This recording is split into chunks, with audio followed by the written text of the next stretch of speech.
ஈடுபட்டு வருகிறார்கள்.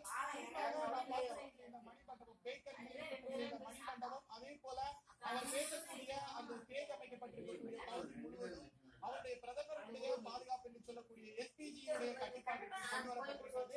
யாருமே உள்ளே அனுமதிக்கப்படவில்லை. மோப்ப நாய் மற்றும் வெடிகுண்டு நிபுணர்கள் ஏற்கனவே சோதனை செய்திருக்கிறார்கள்.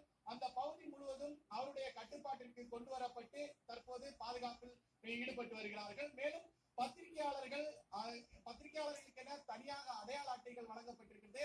அவர்கள் வழங்கிய அந்த அடையாள அட்டை இருக்கக்கூடிய பத்திரிகையாளர்கள் மட்டுமே உள்ளே அனுமதிக்கப்படுகிறார்கள்.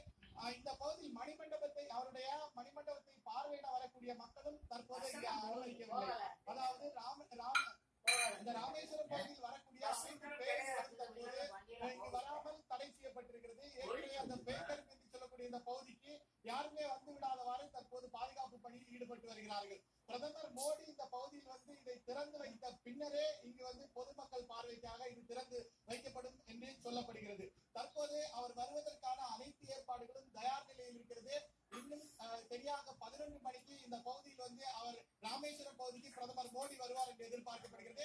அதே போல ராமேஸ்வரம் பொறுத்தளவில் அதிகபட்ச இந்த ராமநாதபுரம் மாவட்டம் முழுவதுமே தற்போது போலீசாருடைய கட்டுப்பாட்டிற்கு கொண்டு வரப்பட்டு 3 அடுக்கு போலீஸ் பாதுகாப்பு போடப்பட்டிருக்கிறது.